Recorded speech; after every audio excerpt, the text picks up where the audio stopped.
Okay, cool. I'm going to do my radio voice. Is that fine? Do it.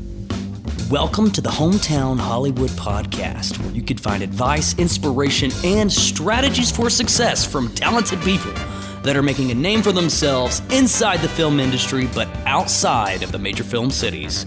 Here's your host, Travis Myers.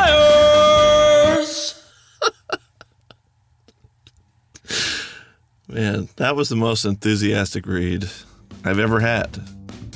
Hey, my name is Travis Myers, and this is the Hometown Hollywood Podcast. Today's guest is Wilson Lemieux, an executive producer at his properly named Lemieux Company in Amarillo, Texas. Wilson is someone I knew I had to get on the show because if you know him at all, you know he is the embodiment of what this show is all about.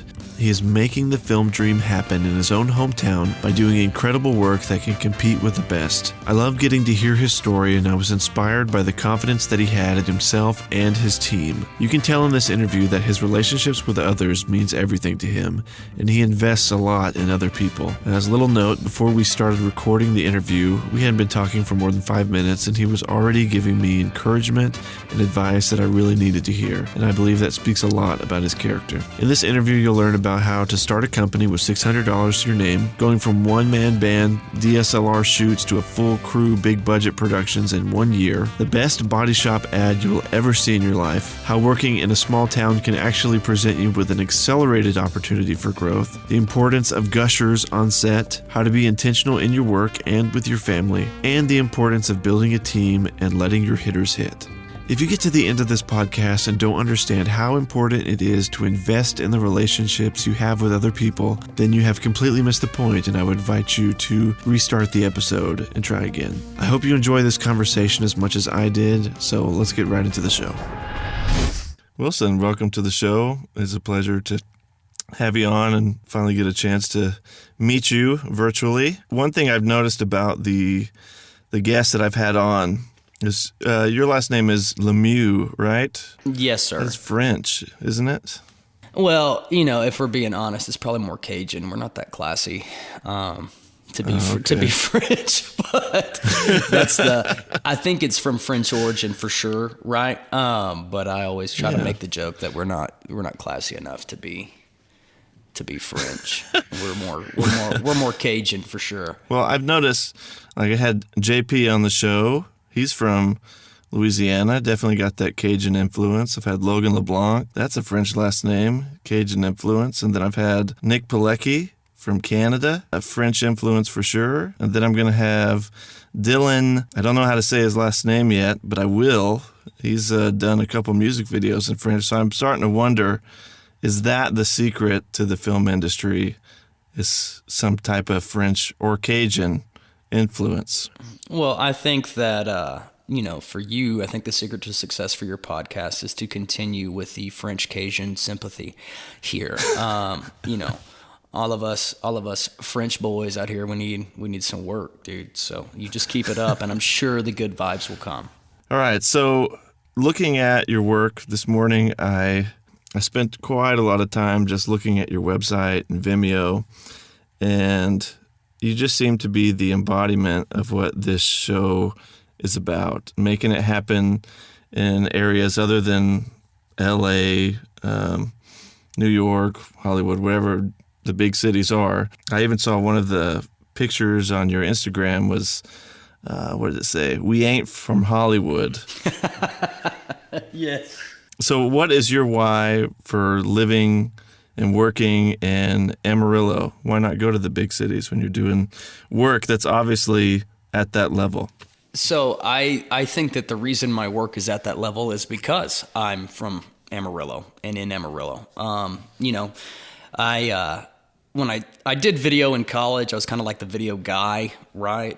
Because I knew how a DSLR worked and had a little bit of experience in Premiere Pro. And so in college, I was on like advertising teams, and I would, create our mock commercials to take the competition. And I would, think creatively and do stuff and do whatever you could with just your little 7D and all that kind of stuff, and had a great time doing it. Then I went to New York for an internship, but I'd started dating who would eventually be my wife right before I went, and she had at the time a 3-year-old little boy, and I had a job offer in New York with a entertainment marketing firm that at the time was kind of like my dream job, right?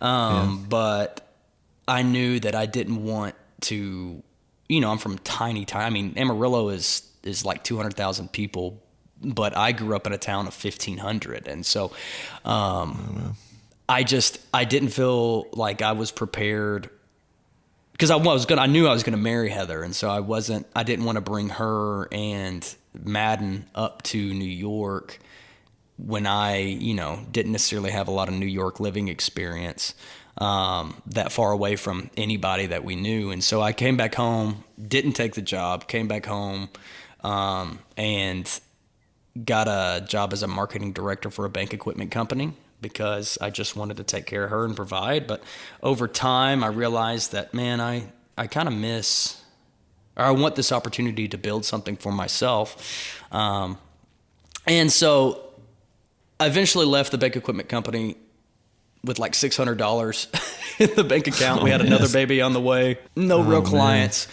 but I had a buddy of mine that basically fronted me $6,000 and became my business partner, and kind of taught me how to do business stuff and helped get me in the door to a lot of folks around town to start doing videos, essentially as a freelance video guy. But I branded myself as Lemieux Company. I didn't brand myself as Wilson, the video guy. And over time, opportunities started to come, things started to present themselves.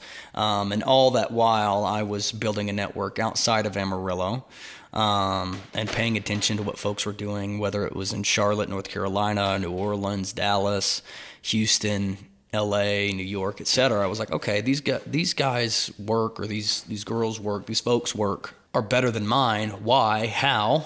And over time, I started getting bigger budgets to do stuff.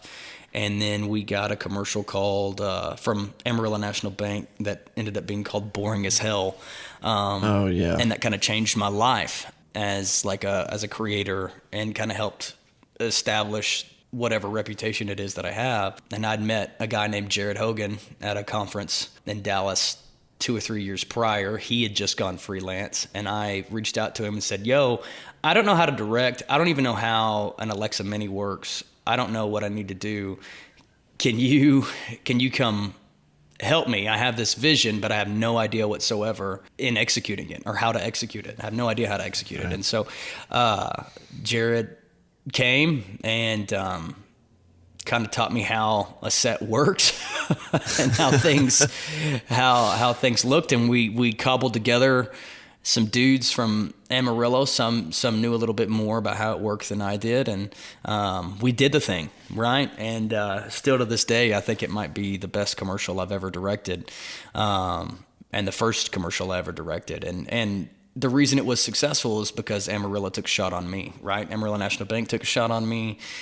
This town in general has taken a shot on me over the last 5.5 years, and we've been able to take what I've learned from homies kind of across the country, mixed with this opportunity to be able to bless them with work, and they've helped me. And these are opportunities I don't think that I would have had in LA, Dallas, New York, wherever. Yeah. Amarillo allowed me to kind of be a bigger sized fish in a pond that at the time hadn't seen a lot of creative advertising that way. And then we created Boring as Hell. It was a hit, and that led to so many other different things that you see on the reel now, or on the website now. But all of that to say is my work looks national, or looks high quality, or whatever, right? And it looks that way because Amarillo took its shot on me, and I was able to be scrappy and make it happen here. Whereas, at the time that I got hired to do Boring as Hell, my skills weren't in a place, I don't think, that I would have been hired to do that kind of commercial in Dallas or in any other bigger market. And so Amarillo's taken that shot on me, and I've just tried to make the most of it. I really enjoyed that commercial. I watched it probably 3 times this morning. It's very funny, and at least for a bank. Like most of the time, you see bank commercials and they're very serious and try to polish them up to make them look like they have no flaws. But this one was just like, look, what we do is kind of boring, and we're owning it. And you nailed that. They're a great bank. They take great care of people. I could promise you that. And what's so cool about Amarillo National Bank is that look at me, I'm just going to go sell for them. But they don't have any shareholders, and they care about their folks more than they care about impressing anybody else. And especially during the pandemic, I mean, they were a pillar of security for so many folks here when everything hit the fan back in March. And I couldn't brag on them enough. Whether I ever do another commercial for them or not, I mean, they're just a really great financial institution. Actually, they're the number one largest independently owned financial institution in the country. And Wow. their brand overall, especially here in Amarillo, is just like, look, we are who we are. We're going to make fun of ourselves when it's time to make fun of ourselves. But when it's time to make sure folks get taken care of, we're going to do that with the utmost respect and care and seriousness. And I'll tell you, man, I've loved being able to work for them because their commercials are very much so unique to them. I don't think that you see any advertising in general from any other kind of financial institution that's quite like Amarillo National Banks. They're so absolutely in tune to their brand and their team that they have there, from writers to Ton is her name, who's running the show up there. They just have a complete and very thorough understanding of how they want to present themselves. And it's when we work with them, and you'll see a lot of their kind of work on our website, it's just like we know what we're going to do. We know how it's going to sound. We know what it's going to look like. And every time it's so much fun. And I think a lot of times you don't see clients that have as clear a vision of that, at least that we've worked with as they do. I can see that from the work. It looked like they're having fun making that content with you. Is that something that they come to you like, hey, this is exactly what we want here, or we've written out the script, we want you to make it happen? Or is it like, hey, we have a general idea, what can you do to make it better? How does the creative process work with that? So sometimes, with Boring as Hell, they're like, here's the script. What can you do with it? And then we did Boring as Hell. Other times it's been like, hey, will you come in from the writing process and we'll walk through kind of what everything looks like. We know we want to accomplish X, Y, and Z goal. How can we communicate that? Other times it's like, we're sitting in a room brainstorming for 20 or 30 minutes and I write 4 to 5 different treatments and pitch it to them. It just depends, right, on, the circumstance, right? So, a lot of times we're going direct to client. A lot of times we're sitting in those meetings with the client, figuring out the best way to communicate their needs, and then also executing the production. But then sometimes we're just given a script, say pitch to the script, and see what you can do. So all of the above, basically. Yes. Yes. So one ad I saw on your website that probably shocked me the most was the Lokis body shop. Yes. I watched that and I was like, man, this is beautiful. And then it's like, it's a body shop. This is the most beautiful commercial I've ever seen for a body shop and probably will ever see. Could you describe just making that commercial and, I don't know, the why behind it, how you got a body shop commercial, which are normally, all the body shop commercials I've ever seen have been as corny and low quality as possible. And this just takes it to a whole nother level. So how did that project come to be? So I didn't direct that. A buddy of mine named Matthew Rojas directed it. I came in as the creative director and executive producer on that job. And so I'd kind of created the sandbox through which Matthew could pitch. And we knew that we wanted to kind of embody the city of Amarillo. We knew we wanted to show the kind of work that these folks do. We know we wanted to kind of create a hero within the kind of Lokis brand, all of that kind of stuff that you show, but then tie it back to people in cars, because when you make a purchasing decision on a body shop, it's a painful decision. You're not going there because you're brand loyal per se, right? At least in the beginning. And the goal was to generate consideration and new customers. And so we wanted to be able to, and especially up here in the Texas Panhandle, a lot of people love being Amarilloan, right? Like, we're proud to be here in Amarillo. There's a bank called Amarillo National Bank, right? Like, one of the cool things about Amarillo in general is that we've run a lot of chains out of town for the sake of investing in the homegrown companies, right? I'm one of those, and Lokis Body Shop is that too, right? And so the goal was to be able to position Lokis Body Shop as Amarillo's body shop. And so one of the lines in the script was, the hands that keep Amarillo moving. But the story, when you think about when you go to a body shop, you're there because you're in a wreck. And so we wanted to be able to tell the story of how, like, this kid never saw Lokis Body Shop. This dad, they're going out to the canyon to go see some stuff. Lokis Body Shop enables that, right? Like, you can drive there like nothing ever happened to the car. And so I'd kind of set that box up, and then Rojas created this story around that.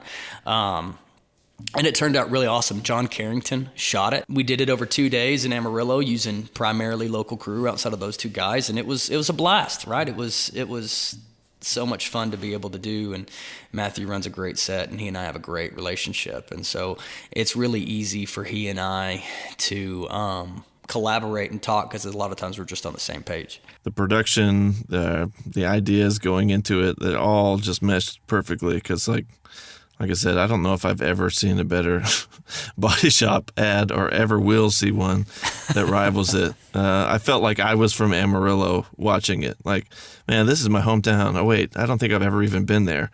Well, come on up, brother. Wait, though. Our coronavirus cases You're slowly right selling me. Our coronavirus cases are pretty high right now, so maybe dial it back till things slow back down. Okay. I had just booked a flight, but I guess I'll cancel it. So there are some ads through your company that you direct, some you produce as creative director. Can you talk about the difference between the two, how you approach each of them? Because there seems to be a lot of work and creativity in both. What are things you love about each? Any job that you've seen in our reel, any job that you see on Lemieux Company's websites happened because I've had to sell it, right? Obviously. But we've had to broker the relationship direct to client. We've had to, of course, then execute the vision. With the exception of a handful of clients, a lot of times the people that we work with have never really stepped into real advertising before. And that gives us the opportunity to help educate our customers, and then from the ground up kind of create this expectation.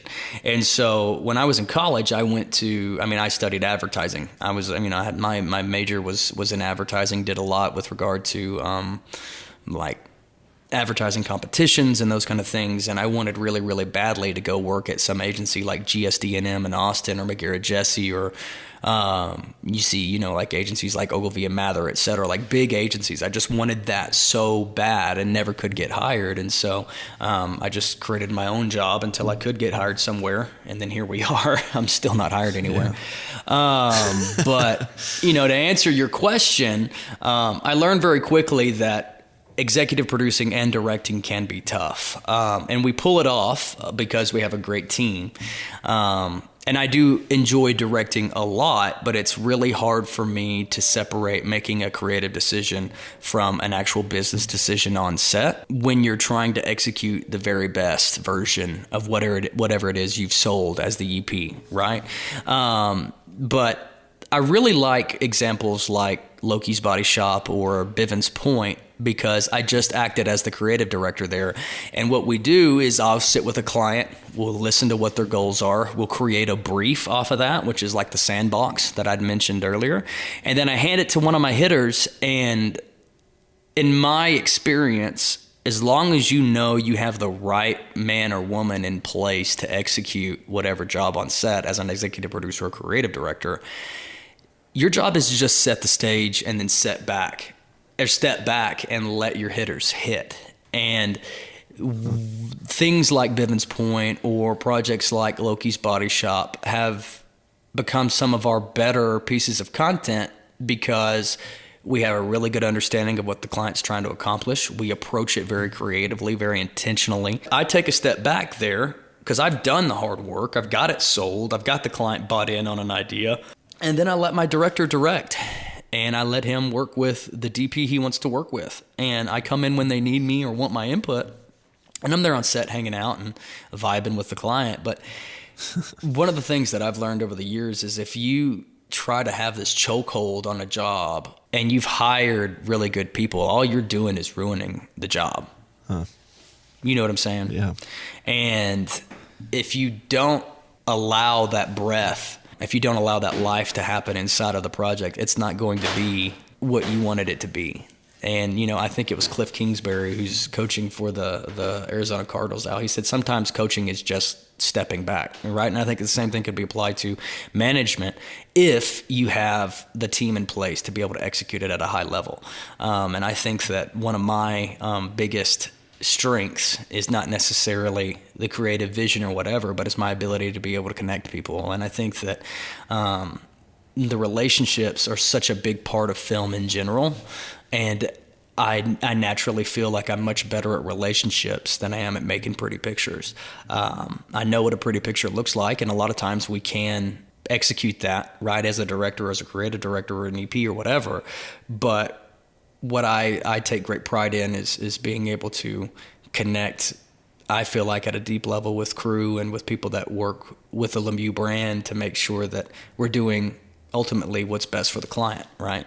Sure. And that's what's helped to show success. You're talking about these hitters, these heavy hitters that you have, that you've connected with. We talk about this every show, is how you go about meeting people, because as I'm realizing myself, like, you can only do so much by yourself. You need other people and their talents. How do you go about finding these talented people and connecting with them? Do you have a strategy for networking, or is it something people are drawn to you? Or I don't know if people are drawn. People might be drawn to Lemieux Company now, but they definitely weren't. And it's funny, like, I wouldn't consider myself like a super humble guy. I think I've got a lot of confidence, and sometimes that bleeds over into cockiness. But I'm not afraid to go and say, hey, man, I need help. Hey, I don't know what I'm doing. Hey, I need you to help me not look like I'm a freaking moron, right? Networking is a lot easier now than it was 2 or 3 years ago for me, because we have a portfolio now. But I would say, and it's the reason JP and I are friends, right? We did Boring as Hell, and I called Jared to come help me cast a vision and help me learn how to do production. And Boring as Hell came out. It was a hit. Jared's name was tied to it, right? And so a lot of people were like, okay, let's pay a little bit of attention to what's going on. And so JP reached out to me and was like, hey, man, I'm just trying to talk with cool directors and trying to help build my own network. And I'd seen his work with Schultz, and I'd seen his reel, and I was like, okay, cool. I don't know when I'll ever get another cool job, but when I do, I'll call you. And later on that year, we had a client called Mentoring Minds, which was wanting to do, they're like a nationwide educational publisher, and they had that product called Think Up. And so JP, yes, I really like that ad. JP was the director of photography on that. And I was still very, very green. I mean, I didn't know what a gaffer did. I didn't know what a grip did. I didn't know like any of this stuff, right? And JP helped me produce that. And he brought in guys like Richard Porter, Scott Payne, Tweety Francis as a first AC. He helped me bring in a lot of the crew that we eventually used to shoot that, right? And you get on set and you just be yourself, right? And people will either like you or they don't. What I've learned is that if you're trying to be a good person, you'll be a good person, right? Like the bad parent doesn't know they're being a bad parent, right? They just are being. my biggest deal is I realize that I can't, living in Amarillo, living in a small town, right? Kind of like this hometown Hollywood idea that you've got going here, living in this tiny, like this place so far away from the industry, it's painfully obvious to me that I can on my own create the kind of content that I want to make. And we've got a cool little film community here, crew here, but if I'm wanting to get where I'm wanting to go and do national ad X, Y, or Z, or work on a really cool brand film, or, get $250, $300, $500,000 budgets, you've got to be able to bring hitters that know how to do that, right? Know how to handle that, know how to work from location to location, know how to do 2 or 3 company moves in a day over 5 days. Like, those things are new to me, and so I'd rather sacrifice money on the front end to bring those people in, and then when they're here, make sure that they eat right, make sure that they're taken care of, make sure that they feel like $1 million. Yeah, gushers. And yes, gushers on set are a must for us. But the way I've been able to network is through social media, through attaching myself to talented people, having them tell their buddies, hey, Wilson's cool to work with. And then when they do come work with us, make sure that they are treated in a way that makes them know, hey, I'm trying to build something here. You're on the forefront of it. I'm going to need you later. I'm going to invest in you, whether that's through food, accommodations, whatever. I mean, as long as it makes sense within the budget, but I'm willing to sacrifice short term in the relationship to try to gain long term, and just be open and honest about that, right? So that's kind of how a network is. Don't ever try to be the big dog. That's one thing I've learned is I'm never going to be some big dog, but I can go run with them, and then by extension, other folks might think you're a big dog in and of yourself. I think that's really powerful that he's just said that I didn't even know what a gaffer or a grip was, and you're able to do through the people you connected with an ad that looks like $1 million. Yeah. And so you don't even have to know it all. No, you don't have to know crap. Yeah, you have to have a vision. You have to know what you want it to look like. You have to know how to lead people. You have to know how to do it. But I still don't know, the best way to point an M18 at something, or what kind of diffusion needs to go in front of it to make it look really cool. I just know what looks really cool. I don't know how to grip or gaff, some of the stuff that Porter does. I don't know any of that. You know what I mean? Like, a C-stand probably could kick my you know what I'm saying? And like, if I went into a fight with a C-stand, I'd get whooped, right? But I know how to incentivize the guy to put it where I need to put it and make him feel like he's the freaking $1 million for putting it there, right? I know how to tell a story through visuals and have my DP say, okay, cool, this is the way this can look the best. I know how to tell the client, look, we're about to knock your competition on its with something like this, right?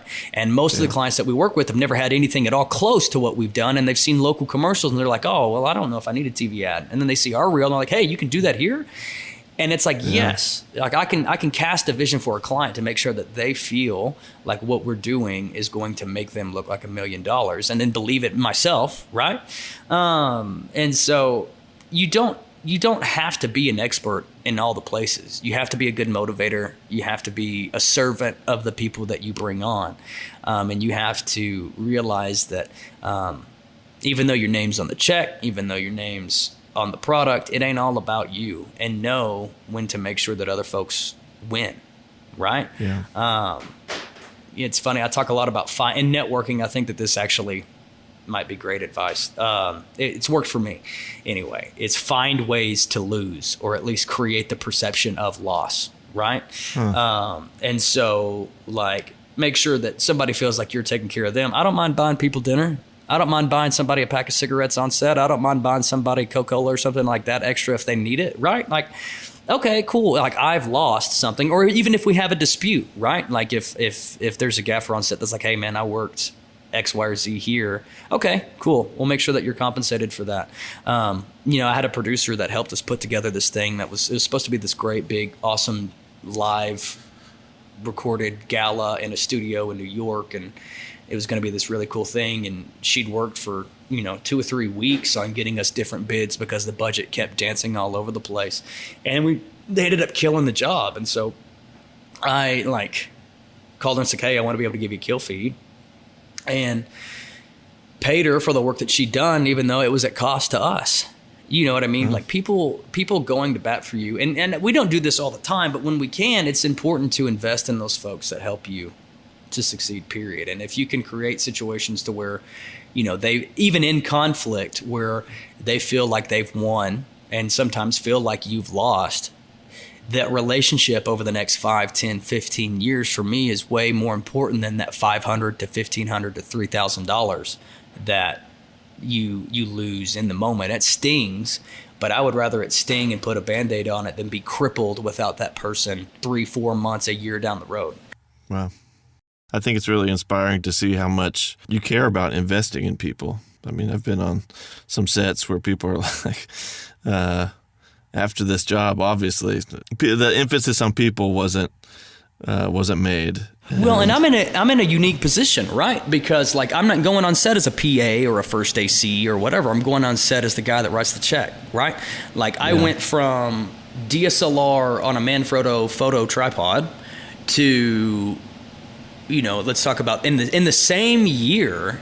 Let's talk about like Think Up, going from what one man banding, doing your thing, going to like having it like a 10-ton grip truck and like 20 people on set, and there was no in between, right? Like I went from video guy to executive producer over the course of 4 months and realized, oh shoot, we're playing with the big boys right now, and if I don't treat them right, it's my butt. And that's what I talk about when I talk about being a humble narcissist. Yeah, if you put me in a meeting, I'm gonna tell you I'm the guy. And I'm going to tell you we're going to do better than the other folks. And I'm going to tell you we're going to make the hell out of something. And I do truly believe it. But I know that I can't go into a room and say that unless I've got a team of folks behind me that are willing to believe in us and do it. And so, yes, do I think that Lemieux Company hung the moon? Do I think that we're the best to ever do it? Do I tell clients we've got access to the best filmmakers across the country that aren't, that are up and coming, et cetera? Yes, I tell them that. But I can't tell them that without them people really being able to be on board. And so, I invest in those folks because I went from one side of the video spectrum all the way to the other side in terms of where I'm at right now very, very shortly, and was able to really understand that I can't do it without the people that brought me here. And I'm real big on dancing with the ones who brung you. I'm real big on, these people have helped take my career to a completely new level. And I sure as hell didn't do it on my own. And I think that a lot of people that are living in small towns like Orange or Abbeville or whatever, like that should be your mentality too, is people will work. You've just got to find the money. And if you're able to create really good content in towns like Lafayette or Orange or, whatever, people will take notice. And you got to realize that your sauce on your own, where you can shoot the hell out of something or make a really cool edit, yeah, that's great. But if you're wanting to make content that you see on TV, content that's expensive, you need to put a team together. But it's not impossible to be able to do it in a small town like that, because everybody's close to some kind of big city, and a grip truck does drive. And so if you can make those connections, there's some things that are more expensive than others, but you can make it work. The grip truck is on wheels for a reason. I like it's that. a truck. You know what I mean? It's not a grip tray. You had just said that you went from DSLR to big budget production, and now we know that you're able to do that through the connections you made and investing in people. What inspires such a jump in quality in production? Is it just seeing other people's ads and like, okay, what did they do? Oh, that's how they did it. I'm going to do it. Or because I know for a lot of people that it's very gradual. Like if you look at my own stuff, it's stuff that sucks, and then it just gradually gets a little less sucky, but little by little. There isn't like an enormous change. So how do you get from, like you said, DSLR to right, whatever's next, right? And the thing is you look at guys like Ryan Booth who can take a DSLR, make a motion picture, and be beautiful, right? Like the camera does it. The camera or the gear is not what makes a film good, right? It's the filmmaker, right? And I think that's the deal that I try to drive home is, I've had clients say, look, they got a big camera too. I said, yeah, baby, but they ain't got us. You know what I mean? Like a good filmmaker makes good film. The camera doesn't. The audio gear, well, actually the audio gear probably is important. But all that being said, what inspires that jump is I'm like very competitive person. This is how I feed my family. This is, I couldn't get hired anywhere else to do this, so I had to create the job myself. And there's this kind of like chip on your shoulder of like, look, if I fail, I'm out, bro. Like like where else am I going to go? Because we're not moving anytime soon, right? I can't, like, there's still this like deep rooted fear in me that I wouldn't get hired anywhere else and my family would live in squalor. If this thing worked. And so late 2016, early 2017, there's a guy here in Amarillo that moved that, was like his own freelance video guy, and he was like super good, right? And we had the same kind of cameras, and we were buddies to a certain extent, but we competed a lot, and we were doing the same kind of production. And in my opinion, him on his own was better than me on my own. And I was like, man, I've got to find a unique selling proposition. And so I built this relationship with Amarillo National Bank, and they liked my vibe. They liked working with me, and they're like, hey, do you want to do our Super Bowl ad? And I was like, yes. And, it was so funny. I don't want to disclose the budget, but at the time I thought it was huge, but it really wasn't compared to some other stuff that we've been able to do lately. But I thought the budget was gigantic. And I said, sweet, I can rent an Alexa Mini. Right? Wow. But that was how I was like, okay, cool. Most people, especially in small towns, will make purchasing decisions with regard to content based on image quality to a big part, right? So the visual weight of the production makes a big difference.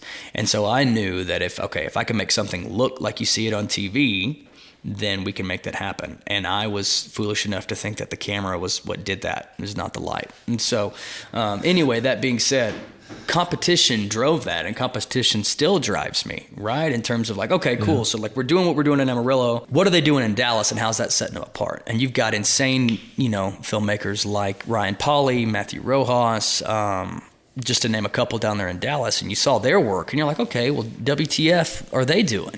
Do you know what I mean? And again, it was like, don't try to be the big dog, just go run with them, right? And you make these relationships and you realize, okay, cool, they're working with this and this and this and renting from here and doing that. And, they'll be kind and open and honest with you and try to help you do whatever it is. But what inspires a lot for me, if I'm being really honest, is just like, I've got this dream to go do really high quality advertising and sometimes films as a company. And I need people to make that happen, and I need access to those relationships to be able to like accomplish that.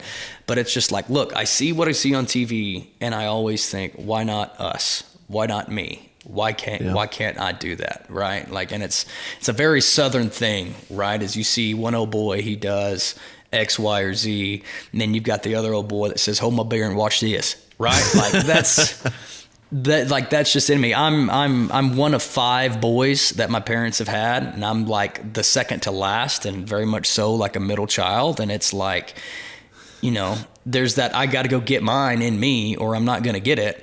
And so it's just, how can we push the envelope with every single project, and how can I make sure that like I'm outdoing myself and not just resting on our successes in the past, because like that doesn't matter. You're not getting paid from those projects anymore, right? If I were a better executive producer and knew to hire a lawyer, I might still be making money on those projects, but like I'm not now, right? And so with all that being said, like those projects are in the past. Like you can only ride off that success for so long.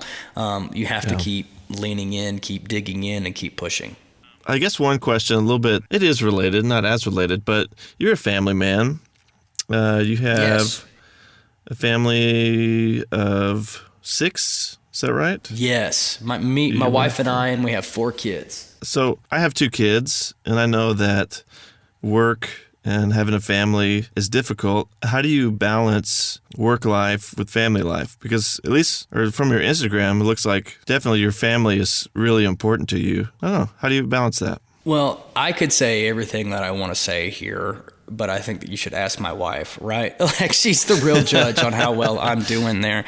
But it is tough, man. I mean, I would say since late August till now, I've been sometimes a rough spot with my family, right? Like, I mean, in the middle of COVID, my wife is, and we were already homeschooling Madden, but like, my wife's been working on teaching our 11-year-old, and we've got 3 kids under the age of 5. One's every bit of what you call terrible 2, and then another one's a newborn. And then we have our oldest daughter, Nora, who's 4 and change, and like intentionally like wrecks the house and laughs, right? And so it's just like, it's tough. It's really tough trying to like build a company, build relationships, build good content, make enough money to feed all 6 of us and keep us in a house, and and allow us to do fun family things. And the weight of that, I think, is also something that drives what we're doing here in the company, because if I fail, there is no safety net to a certain extent. But being able to balance it, it's tough. I mean, and having a good community of people. I mean, I go to therapy. I'll be like real honest, and I would encourage anybody that does this, whether you're in a small town or not, to go to therapy and talk to somebody. It's not a point of weakness. It's actually a point of strength to figure out why you act the way that you act. And, therapy's been helpful for me for a lot of things that I'm working on. And just, you have to be intentional as I am in terms of what I'm saying on this podcast, which is to a certain extent very calculated, right? To what the way we edit a project or the way that I'm pitching something to a client, all those things are very calculated. And I'm not saying being a calculated dad or whatever, but I'm saying you have to be very intentional with regard to when you're home, you're home.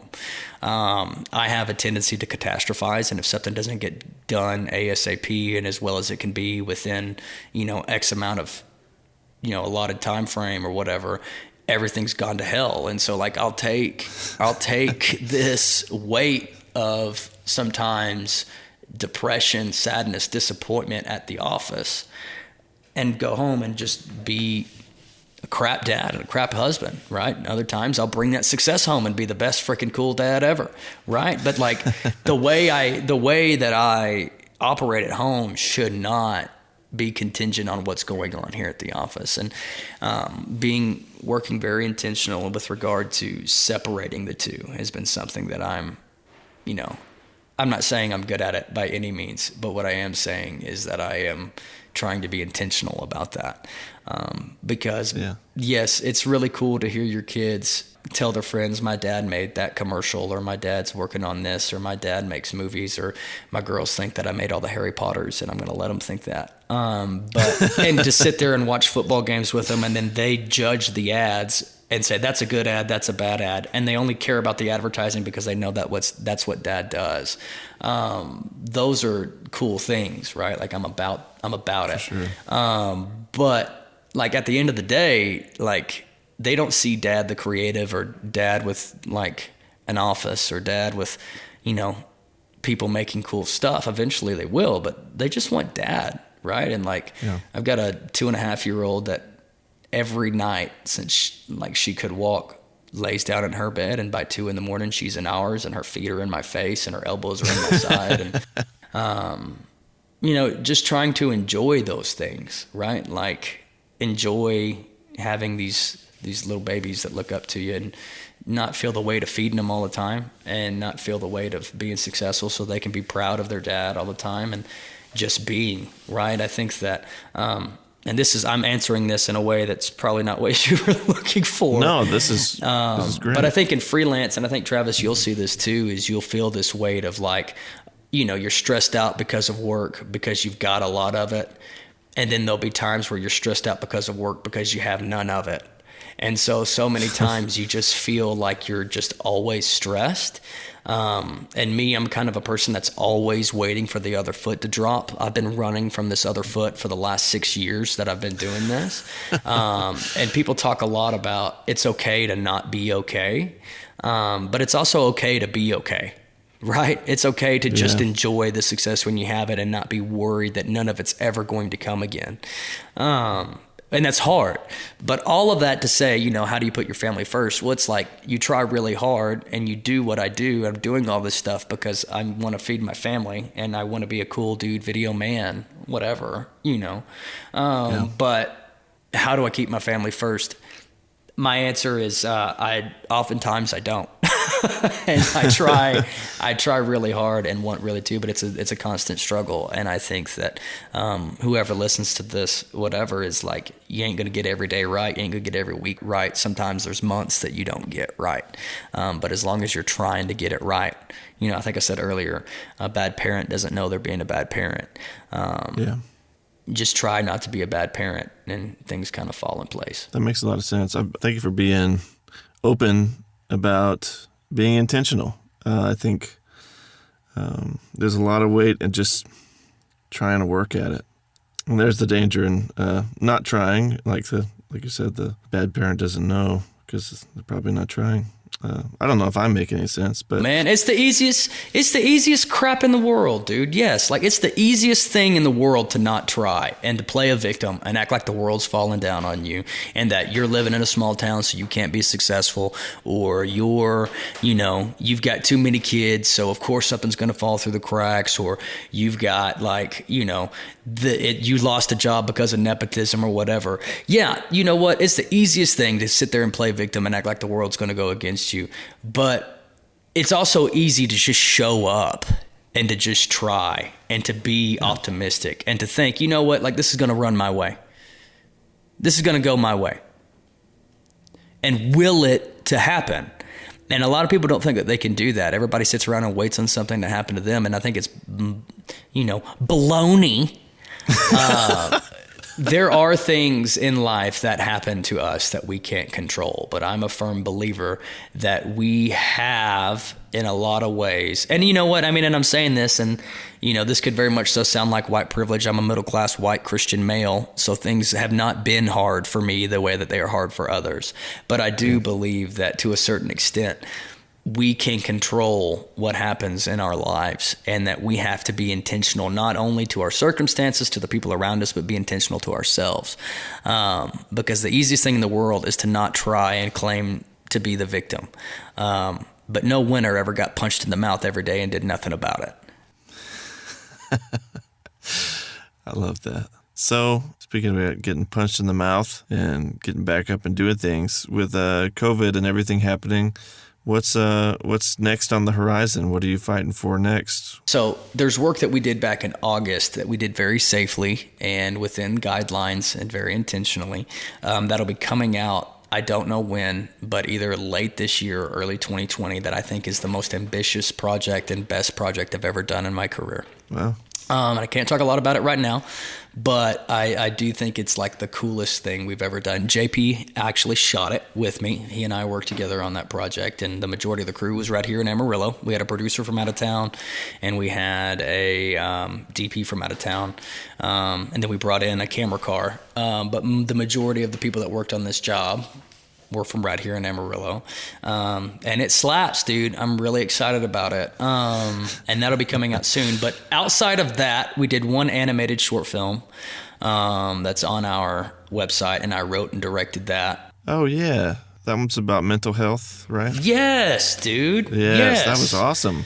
Yeah, I love that. It's something that's super close to my heart. But most of what we've done this year has been just remote editing stuff, and then helping to create digital events. We've got a company that we've partnered with outside of Dallas. I guess it's Fort Worth area that have put on a lot of events, and our job is to help make them cool and run smoothly through video. And so that's what we've done over the last really 9 months or so. So we've had a couple cool projects here and there, but then have leaned a lot on remote editing. And so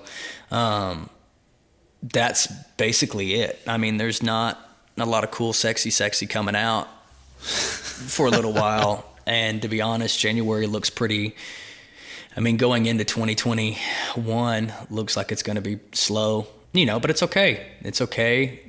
It's okay. It's okay. It's like that. It's like that video, that kid crying that starts laughing at first and starts crying.